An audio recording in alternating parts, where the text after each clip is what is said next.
ఈ రోజు మనకి ఇచ్చిన వాగ్దానం కూడా అదే. హల్లెలూయా, హల్లెలూయా.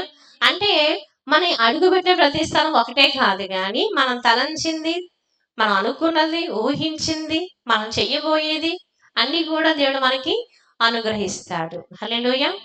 ఇప్పుడు లోకము ఈక్వల్ టు మనం ఐగుప్తు అనుకున్నాం కదా. ఈ ఐగుప్తు దేశంలో నుంచి, ఈ లోకంలో నుంచి మనం పరలోకం వెళ్ళాలంటే వెళ్ళే యాత్రనే మనం ఈ కనాను యాత్రను మొదలు పెట్టామట అండి. ఇప్పుడు చివరాఖరికి వచ్చేసారు వీళ్ళు. ఇంకొకటి జరిగిందన్నమాట అండి. ఇంకొకటి జరిగింది. అదే మనం చూద్దాం ఒకసారి. యెహోషువ గ్రంథం 3వ అధ్యాయం 15వ వచనం ఒకసారి చదవండి. యెహోషువ గ్రంథం 3వ అధ్యాయం. అప్పుడు ఇక్కడ చూడండి ఒకసారి.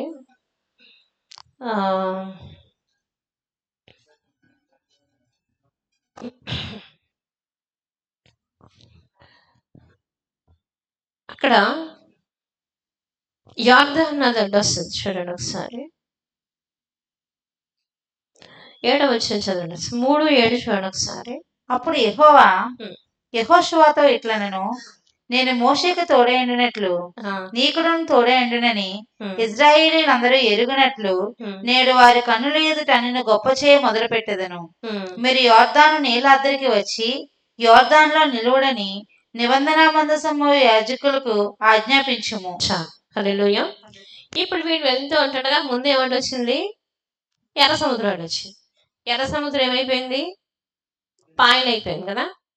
ఎర్ర సముద్రం వాళ్ళు అడుగు పెట్టగానే ఏమైపోయింది?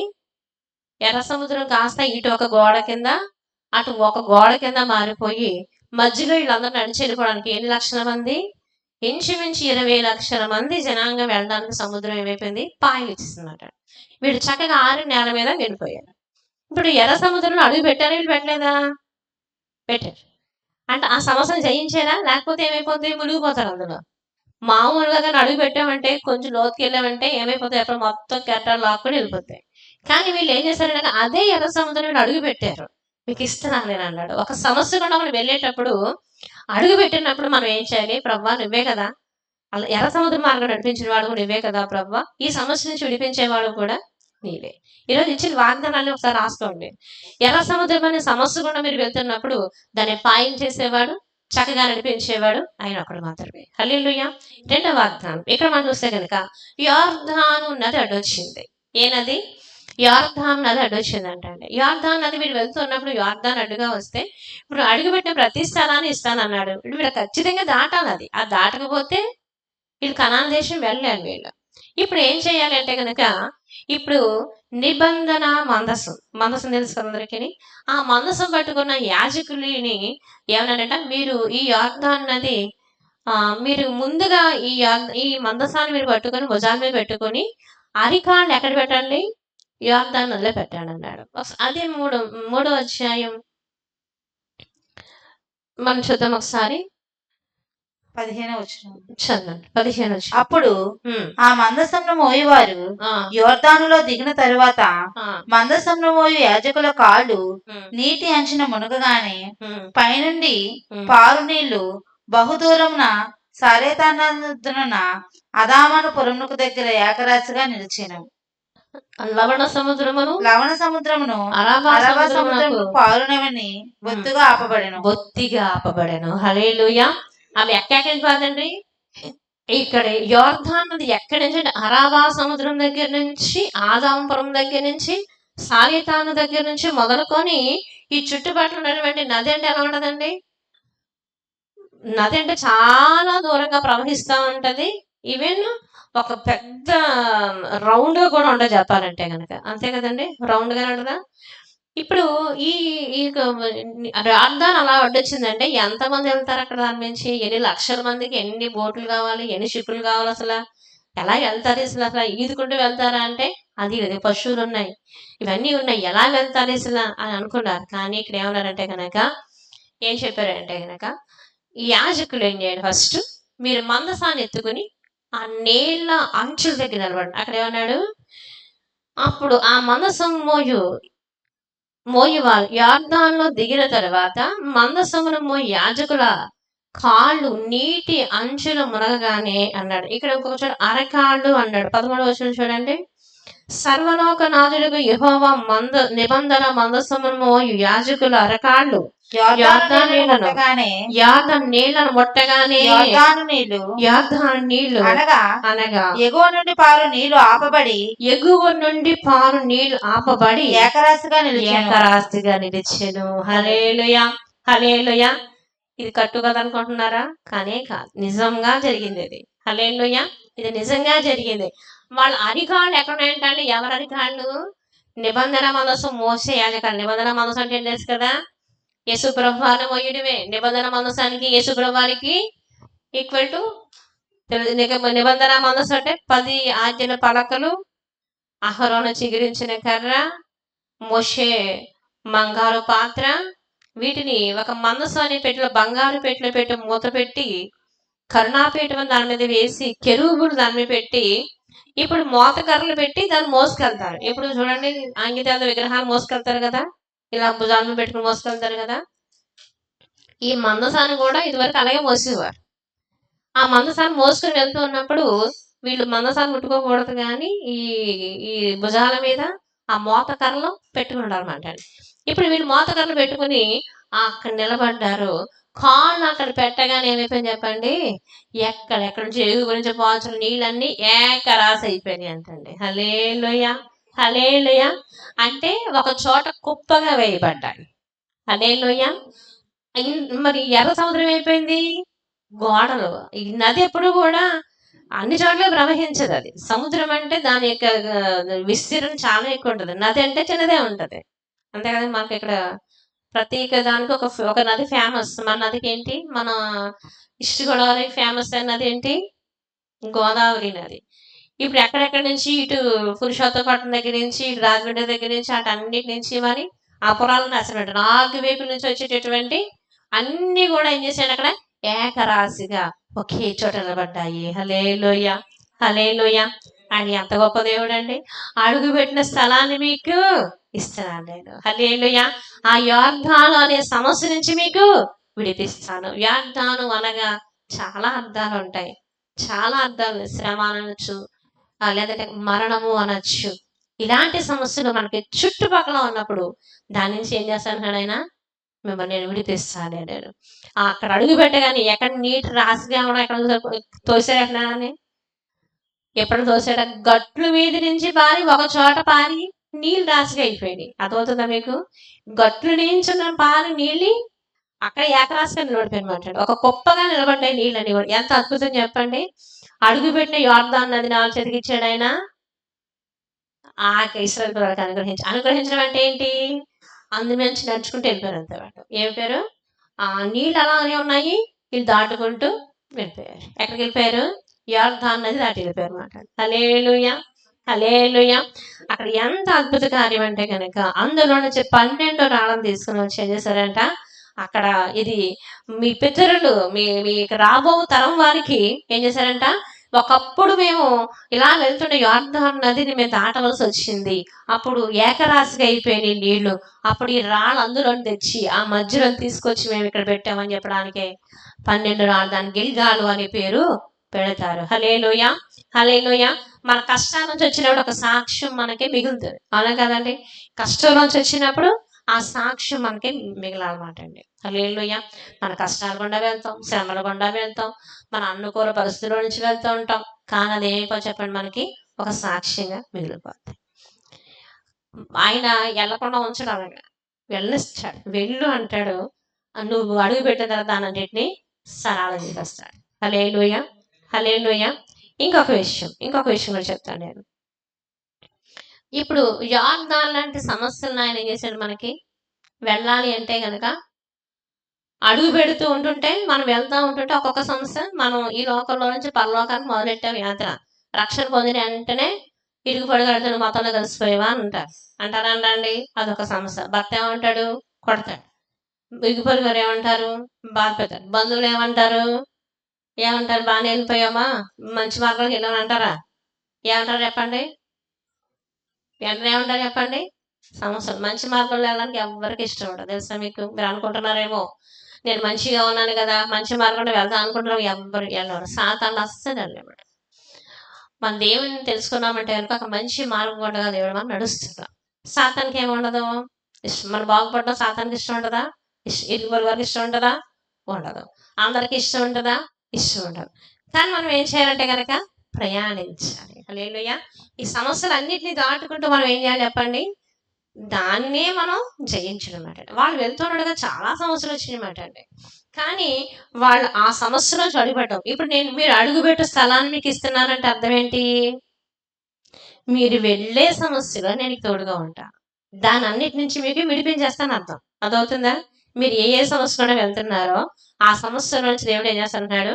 విడిపిస్తానంటున్నాడు. హల్లెలూయా, హల్లెలూయా. మానవ జీవితానికి ఎన్నో సమస్యలు ఉంటాయి, ఎన్నో అడ్లు ఉంటాయి, ఎన్నో ఆటంకాలు ఉంటాయి. ఇంకొక విషయం చెప్తాను నేను. ఇక్కడ ద్వితీయోపదేశకాండం 1వ అధ్యాయం 26వ వచనం 27వ వచనం చూద్దాం. ద్వితీయోపదేశకాండం 1వ అధ్యాయం 26, 27.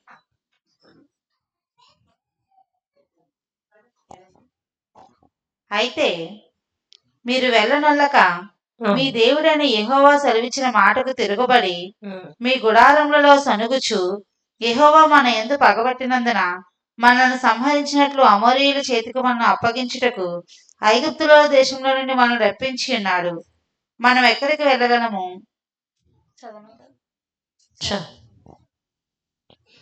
నిండు మనసుతో యెహోషువ కాలేబులు మాత్రమే నన్ను అనుసరించారు అని ఉంటుంది చూడండి.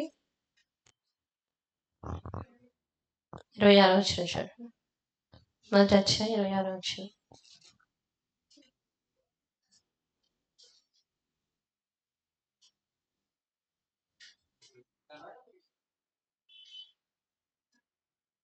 యెహోషువ గ్రంథం చూడండి.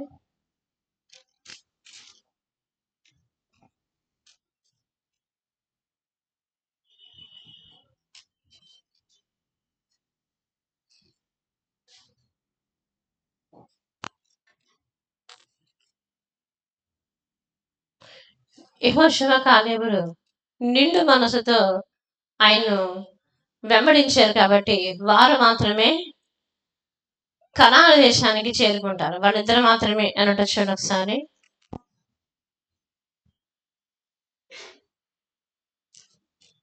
36వ వచనంలో ఉందండి కాలేబు కోసం.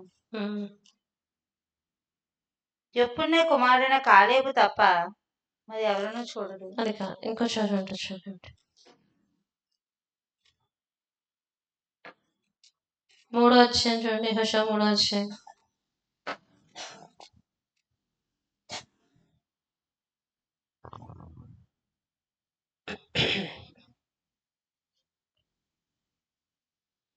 హల్లెలూయా.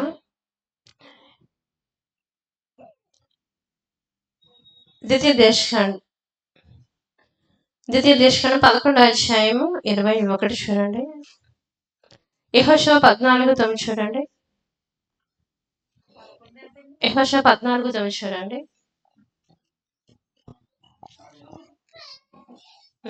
ఆ దినమున మోషే ప్రమాణము చేసి నీవు నా దేవుడైన యెహోవాను నిండు మనస్సుతో అనుసరించితివి గనుక నీవు అడుగుపెట్టిన భూమి నిశ్చయంగా నీకును నీ సంతానమునకును ఎల్లప్పుడూ స్వాస్థ్యముగా ఉండునెను. హల్లెలూయా. ఆ దినమున మోషే ప్రమాణం చేసినట్లు నీవు నిండు మనసుతో నువ్వు అంగీకరించావు కాబట్టి నిశ్చయముగా నీ సంతానానికి ఎల్లప్పుడూ స్వాస్థ్యముగా ఉండినట్లు ఈ భూమి నీకు అనుగ్రహిస్తాను అంటారనమాట అండి. ఇప్పుడు మనం చూస్తే కనుక నిండు మనసుతో అంగీకరించాలి. 13వ వచనం చూడండి. 14, 13 వచనం చూడండి.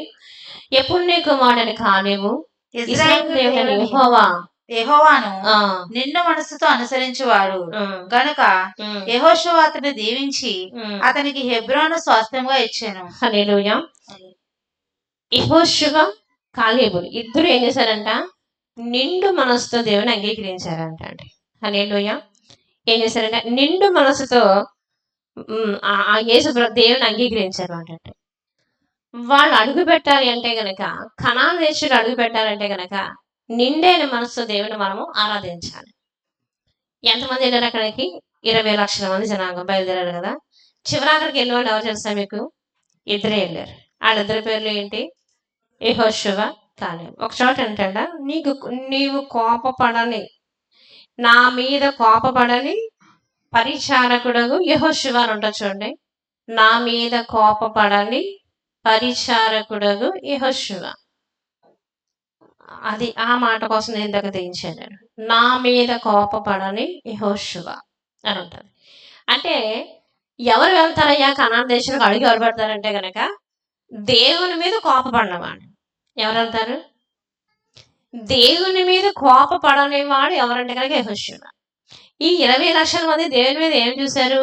కోపపడ్డారు, అసూయపడ్డారు. అసూయ అంటే తిరగబడ్డారు, సణుకున్నారు, తిరగబడ్డారు, దేవుణ్ణి దూషించారు, అహరోను దూషించారు, మోషేని దూషించారు. ఇన్ని చేశారు కానీ యెహోషువ ఏం చేయలేదంట? ఒక్క మాట కూడా కోపడలేదంట. హల్లెలూయా.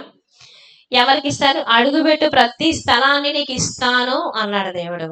ఇప్పుడు మీరు కనాను దేశాన్ని స్వాచ్ఛ్యంగా, పరలోక రాజ్యాన్ని స్వాచ్ఛ్యంగా పొందుకోవాలంటే గనక ఏం చేయకూడదంట? దేవుడి మీద అలగకూడదు. దేవుడి మీద అలక ఉంటుందా చాలా మందికి? నేను అలుగుతానండి, దేవుడి మీద కోపగిస్తానండి, దేవుడి మీద నేను ఇలా చేస్తానండి అనేవాళ్ళు చాలా మంది ఉంటారు. అవునా కదా? దేవుడి మీద ఏం చేయకూడదంట? కోపపడకూడదంట. 4వ యెహోషువ అధ్యాయం 4వ అధ్యాయం 6వ వచనం చూడండి. యెహోషువ 4 చూడండి ఒకసారి.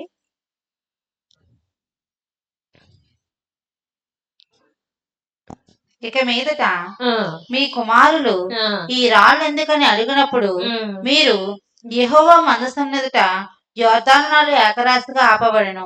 చాలు. ఇక ఏంటంట? యెహోషువతో అంటున్నాడా? యెహోషువ నువ్వు నిండైన మనసుతో నన్ను అంగీకరించు. నా మీద కోపపడలేదు ఎవరో? యెహోషువ నా మీద కోపపడలేదు అంట అనమాట. మనము యెహోషువ చరిత్ర అంతా చూస్తే కనుక మోషేతోటే ఉంటాడు యెహోషువ. మోషే కొండెక్కితే యెహోషువ కొండెక్తాడు. మోషే ప్రత్యక్ష గుడారం దగ్గర ఉంటే యెహోషువ అక్కడే ఉంటాడు. కానీ ఏ రోజన్నా ఆకలేసింది, దాహం వేసింది, ఎన్నో నెలలు వీళ్ళు కాలి మార్గం కూడా నడకకుండా వెళ్ళారు వాళ్ళు. కానీ ఎప్పుడన్నా ఎక్కడ యెహోషువ అడగడం కానీ, చిరాకు పడడం కానీ, ఎందుకయ్యా నేను ఇలా తీసుకొచ్చావని, మనం చంపడానికి తీసుకొచ్చావా కానీ ఎప్పుడన్నా యెహోషువ అన్నాడండి?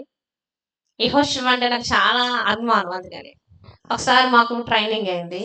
ట్రైనింగ్ అయితే ఒక ఆమెకి అంటే ఒక డిబేట్ ఉంటుందన్నమాట. డిబేట్ ఉంటుంది. ఆ డిబేట్లో మోషే పాత్ర ఒకరికి ఇచ్చారు, యెహోషువ పాత్ర ఒకరికి ఇచ్చారు. నా మోషే పాత్ర నాకు ఇచ్చారు, ఇంకొక ఆమెకి వచ్చారు, దానికి ఇచ్చారు.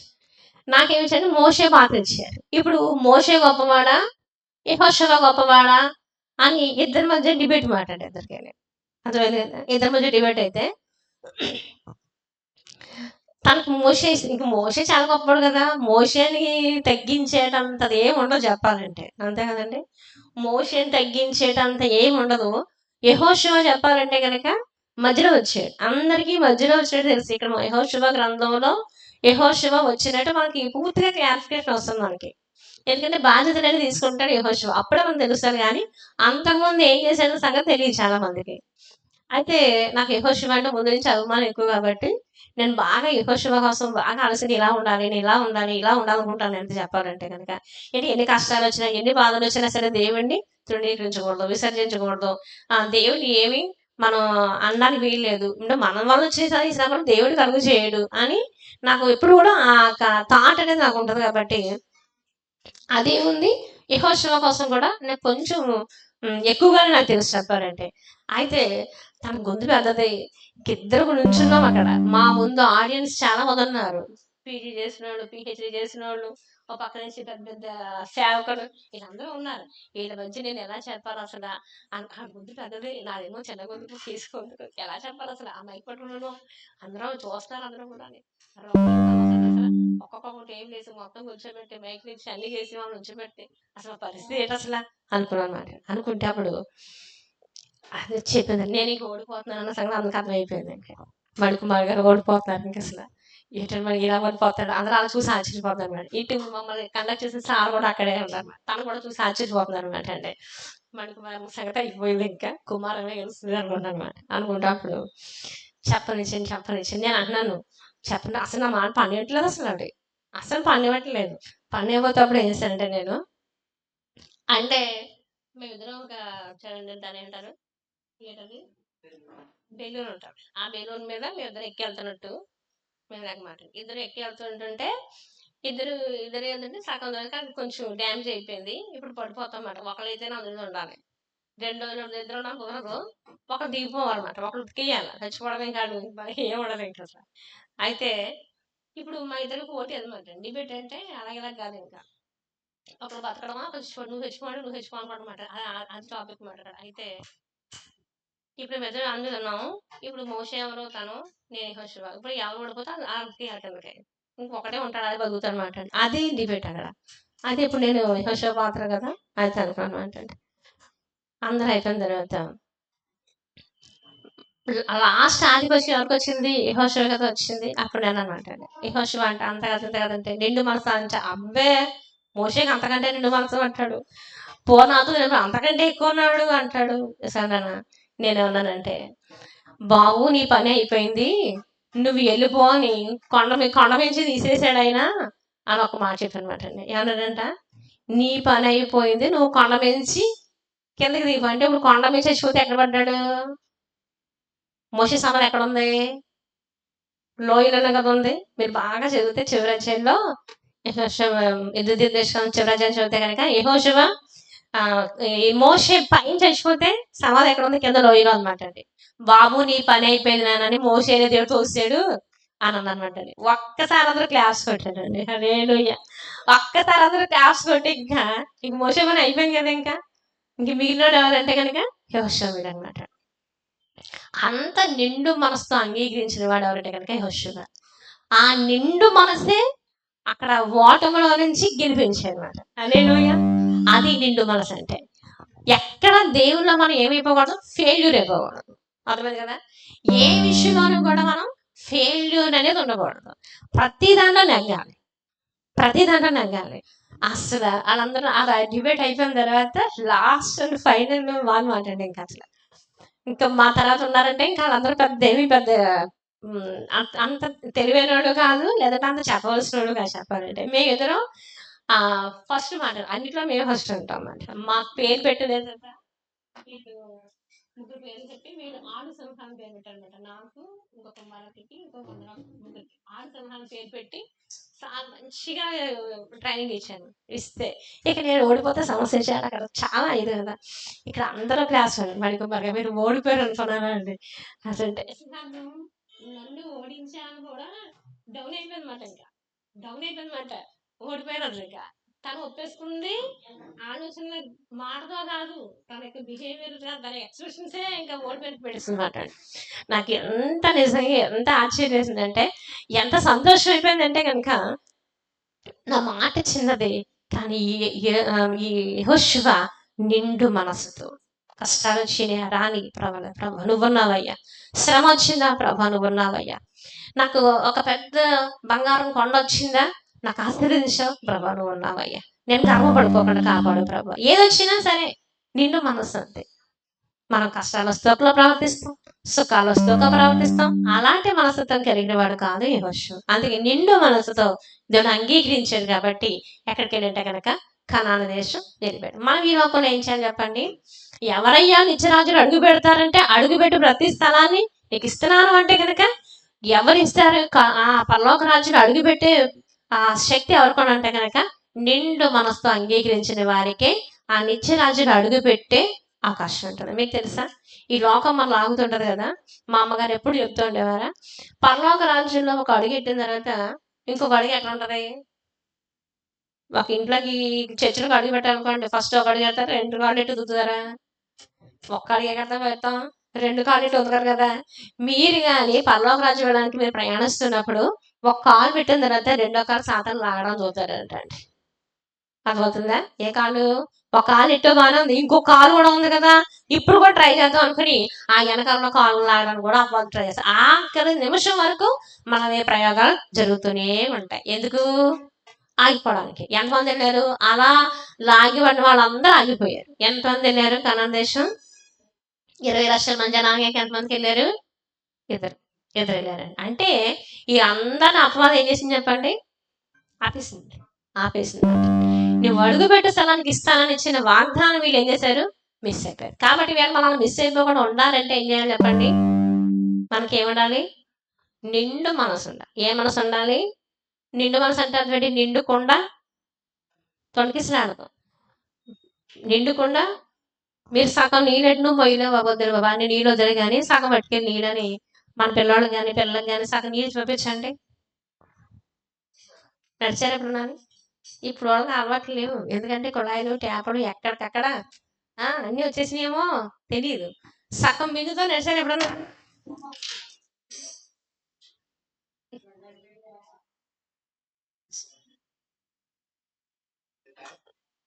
ఏమవుదు. సగం సగం బిందుతో ఎవరు నడిచారా కొండతోటి? మిమ్మల్ని ఊపేస్తుంది తెలుసా? అది ఊపేస్తుంది మొత్తం. నేను నడిచాను. ఎందుకంటే ఒక్కొక్కసారి అలా వెళ్ళవలసిన అవసరాలు కూడా వస్తూ ఉంటాయి మనిషి. మొత్తం మనం ఊపేస్తుందండి అది. ఇటుబాటు ఊపేస్తుంది. వెళ్ళలేం మీరు అసలు. మీరు ఎలా ఉండాలి చెప్పండి? నిండుకుండా ఉండగలగాలి. హల్లెలూయా, హల్లెలూయా, హల్లెలూయా. నిండుకుండతో ఉంటే కనుక బరువైన అవనివ్వండి, కానీ చేస్తాం చక్కగా మేము చేస్తాం. లేదా కనుక ఆఫ్ భక్తి ఉంటే కనుక మిమ్మల్ని అతలాకుతం చేసేస్తుంది. భక్తి విషయం ఎప్పుడు ఎలా ఉండాలి చెప్పండి? నిండుగా ఉండాలి. దేని పరిపూర్ణంగా అంగీకరించాలి. దేని పరిపూర్ణంగా తెలుసుకోగలిగి ఉండాలి. మిడిమిడి జ్ఞానం అంటాను చేస్తా. మిడిమిడి జ్ఞానం ఉన్నవాడు ఎలా మాట్లాడతారు? పరిపూర్ణమైన జ్ఞానం ఉన్నవాళ్ళు ఎలా మాట్లాడతారు చెప్పండి? మిడిమిడి జ్ఞానం ఉన్నవాళ్ళు అప్పటికప్పుడు అయిపోవాలంతే. కానీ అదే పరిపూర్ణమైన జ్ఞానం ఉన్నవాళ్ళు ఏం చేస్తారంటే కనుక ఆలోచించుకుంటారని కూడా. ఎలా మాట్లాడి ఏది ముందు ఏది కనుక ఎలా మాట్లాడుతూ ఆలోచించుకుంటారు. ఎంతవరకు వెళ్ళిపోతే ఈ మాట ఆలోచించుకుంటారు. ఎంతవరకు భక్తి చేయాలి అసలు ఆలోచించుకుంటారు. లేదంటే కనుక పరిపూర్ణమైన జ్ఞానం లేకపోతే కనుక వాడు సగంలోనే అయిపోతుంది అన్నమాట. అంటే ఏదైనా అంతే. ఇంకోటి ఏంటి చెప్పండి? ఒకటేంటి, అడుగుపెట్టిన ప్రతి స్థానానికి ఇస్తాను అంటే కనుక మనం ఎదుర్కొనే ప్రతి సమస్యలోంచి విడుదలిస్తాను అన్నాడు. అది యోర్దాను అవనివ్వండి, ఎర్ర సముద్రం అవనివ్వండి, ఏది అవనివ్వండి, మీకు దాన్ని పాయం చేసి మీరు వెళ్ళే కష్టాలు కూడా మిమ్మల్ని విడిపించి ఆ శ్రమంలో నుంచి మీరు అడుగు పెట్టేటట్టు చేసి విడిపించి తీసుకొస్తాను అంటాడు. ఒకటి. రెండోది ఏంటి? ఉంటాను. మీరు నిండు మనసుతో అడుగు పెట్టాడు కాబట్టి, నిండు మనసుతో అనుసరించాడు కాబట్టి నేను యెహోషువని కాలేవును తీసుకెళ్తాను. కాబట్టి రెండోది ఏమన్నా, మనం అడుగుపెట్టే మనం దేవుడిచ్చే స్థలంలో అడుగు పెట్టాలంటే కనుక నిండు మనస్థాయిని వెంబడించాలి. ఇంకొకటి చెప్తాను నేను. అదే యెహోషువ గ్రంథం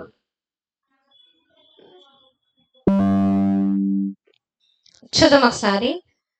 యెహోషువ గ్రంథం 5వ అధ్యాయం 1వ వచనం చూడండి ఒకసారి. 5వ అధ్యాయం 1వ వచనం.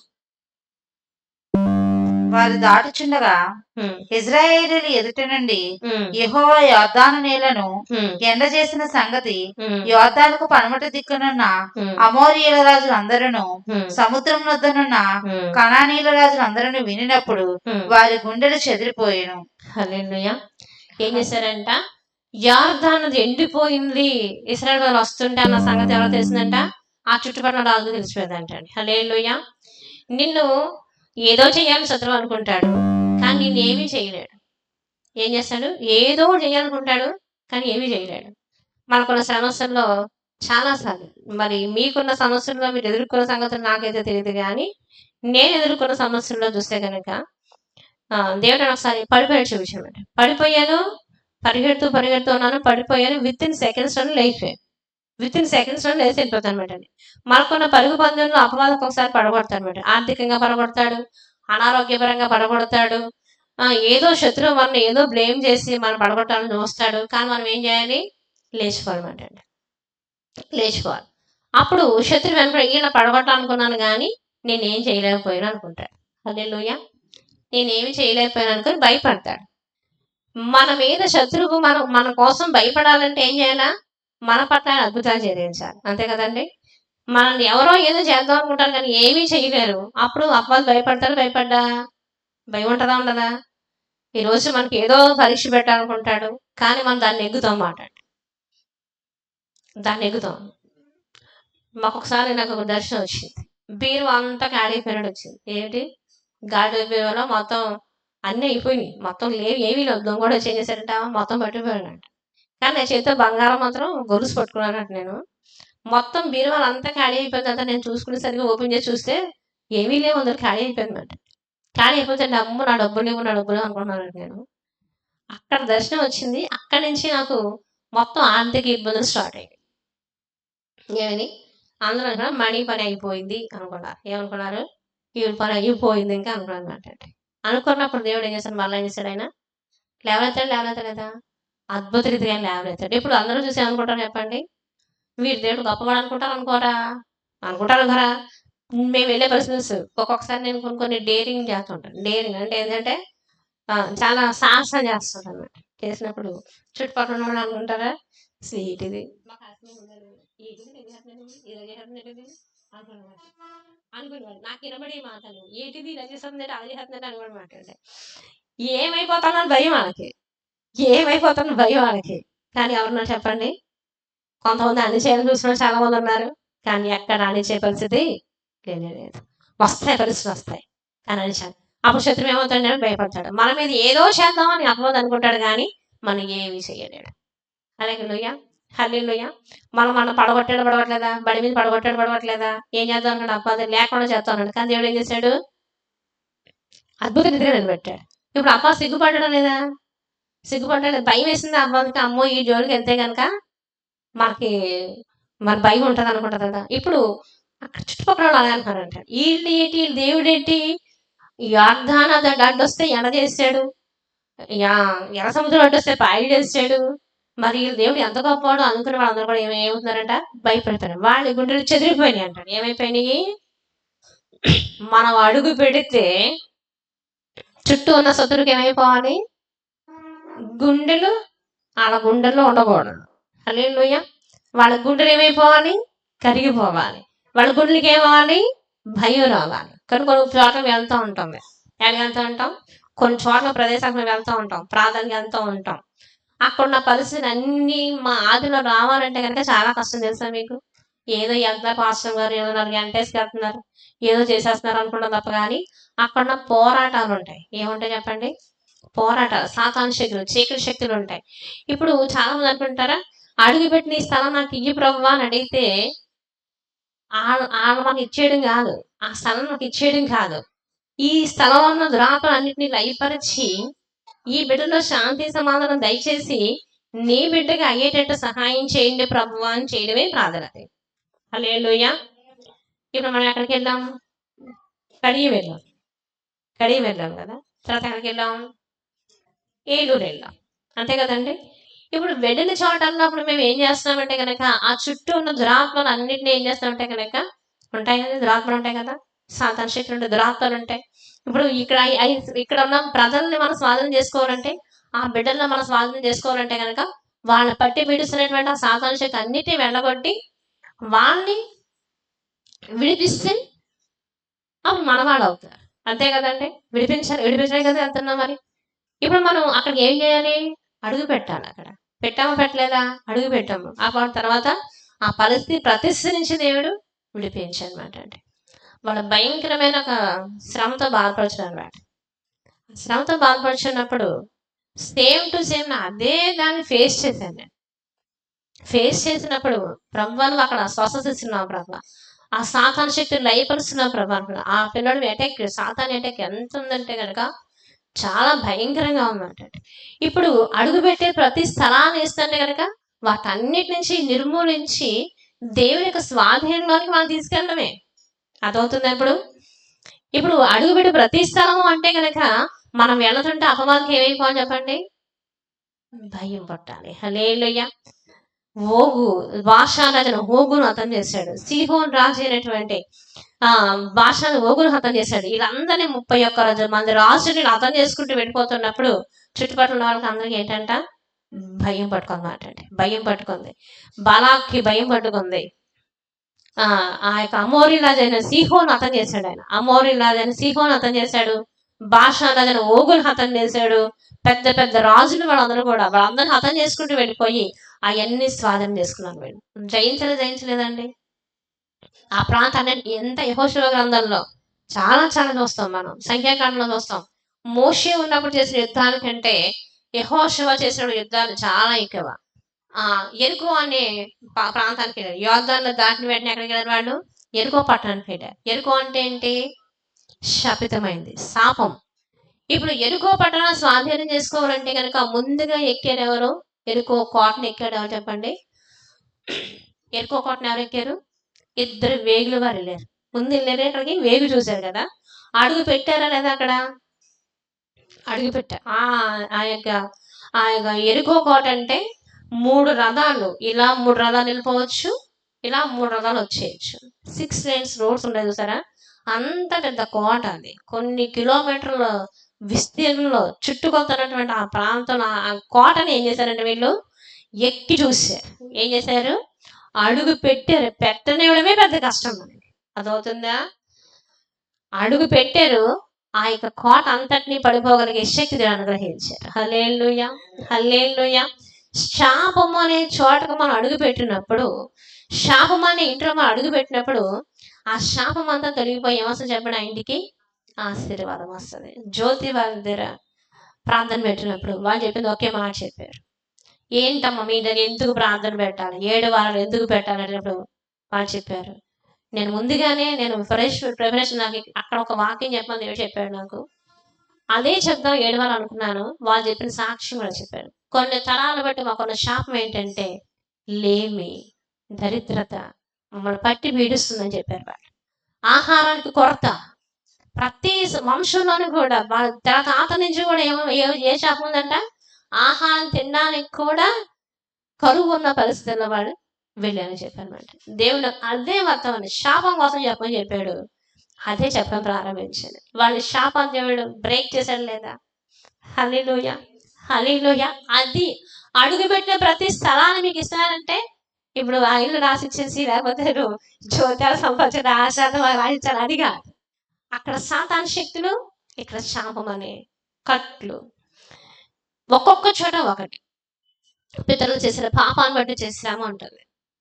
లోబడితే గనక మనకి ఏమో చెప్పండి? విడుదలిస్తాడు దేవుడు. హల్లెలూయా. అడుగు పెట్టే ప్రతి స్థలాన్ని నీకు ఇస్తాను నేను. హల్లెలూయా. ఈ రోజు నాకు ఆ వాగ్దానం విడుతుంది ప్రభా, ఏటయ్యా అసలు ఈ వాగ్దాన పరిస్థితి ఏంటి, నాకు అర్థమయ్యేటట్టు సహాయం చేయ ప్రభు అని దేవుడు అడిగాను అనమాట. దేవుడు ఒక్కొక్క మాట నాకు బోధించడం ప్రారంభించాడు. హల్లెలూయా, హల్లెలూయా. నువ్వు ఈసారి వస్తానంటే ఎవరు భయపడాలి చెప్పండి? అమ్మో, సాతాను శక్తులు అయిపోవాలి, వణకాలి. మా ఇంటికి రావడానికి, మా ఇంటికి వచ్చేంటే అందరికి భయం ఉంటుందా ఉండదా? మా ఇంటికి అందరూ వస్తారా? రానికి ఇష్టపడతారా? మా బంధువులు స్నేహితులు మా ఇల్లు అంటే భయం, మేమంటే భయం, అందరికి రారు. ఎందుకు వచ్చేస్తారా? నీళ్ళు దేని కోసం వచ్చేస్తాను భయం వాళ్ళకి. అమ్మో, ఎవరింటికి అన్నా సరే మణి గారింటికి జల్లగో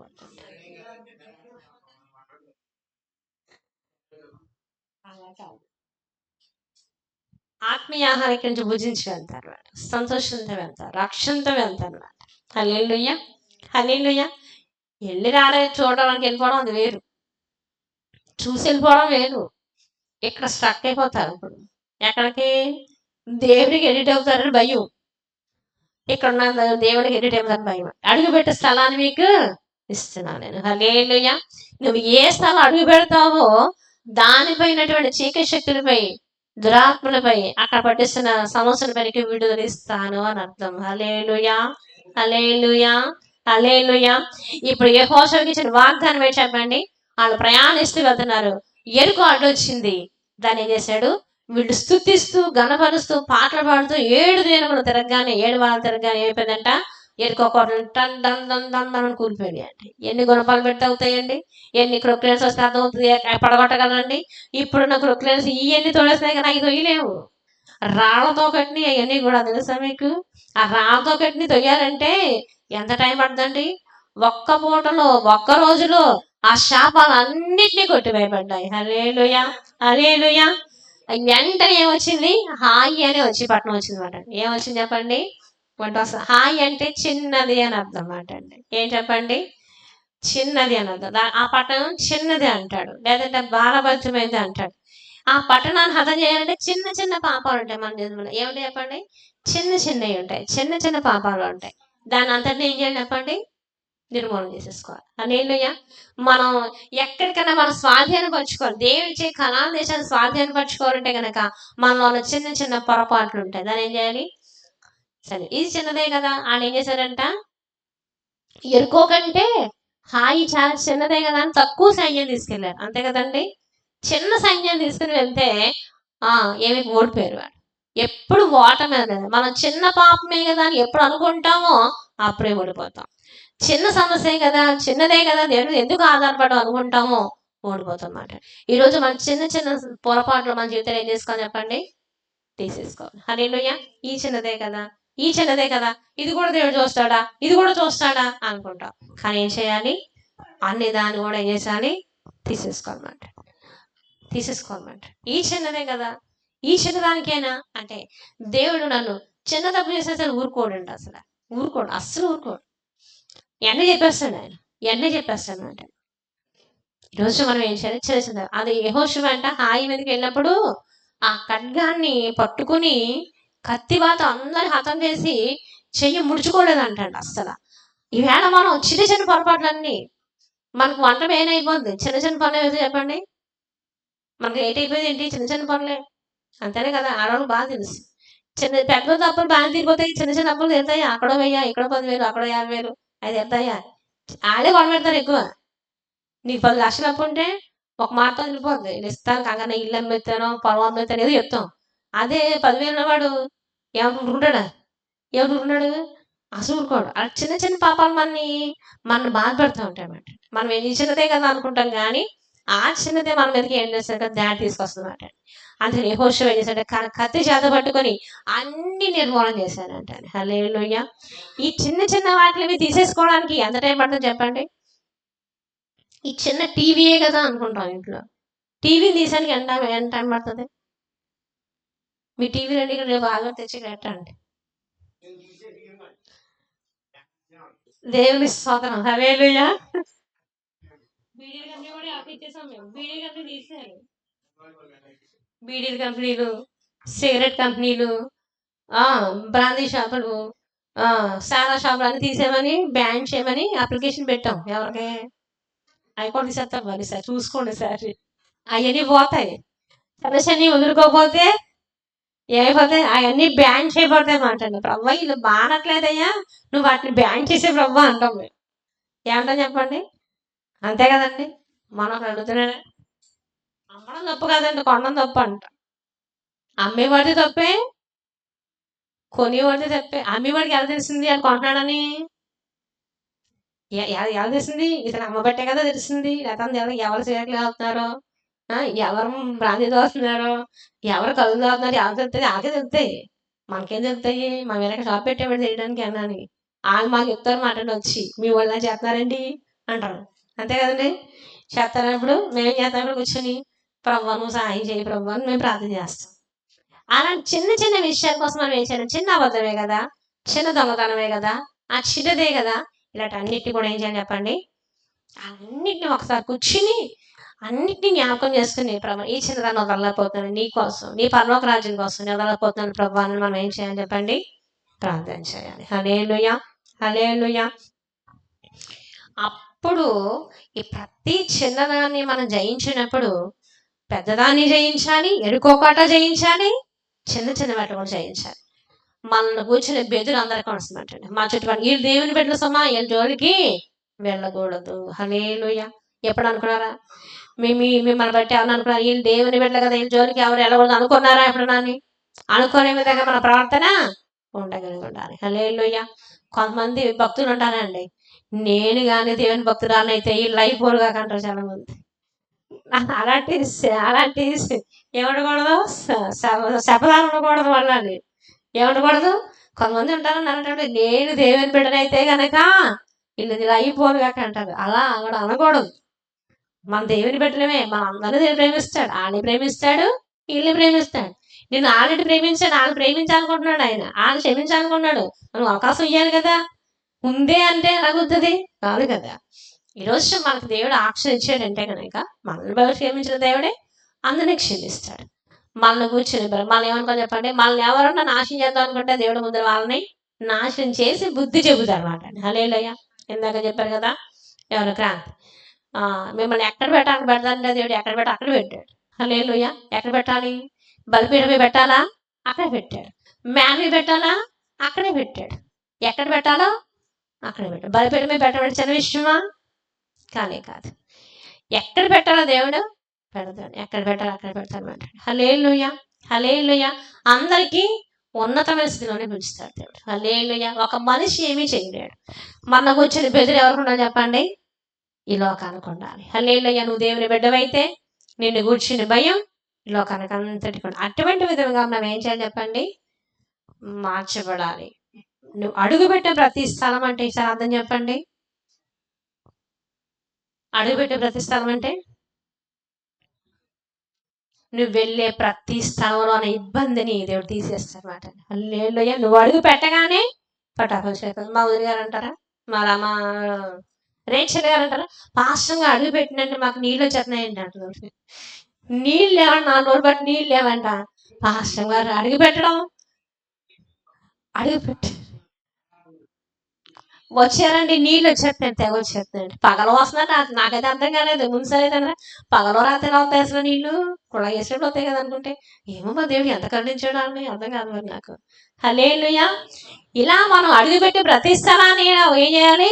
అడ్లు ఆటంకాలన్నీ తొలగించునుగాక, అందరికి ఆశీర్వాదంగా మనం మార్చబడుదుముగాక, ప్రతి కీడు కొట్టువేయబడుగాక, ప్రతి ఆశీర్వాదం మనకు దేవుడు దయచేయనుగాక, శాపం అనే కోట్లు కొట్టబడుగాక, చిన్న చిన్న పాపాలు కొట్టబడుగాక, నిత్యరాజ్యంలో మనం ప్రవేశించుదుముగాక.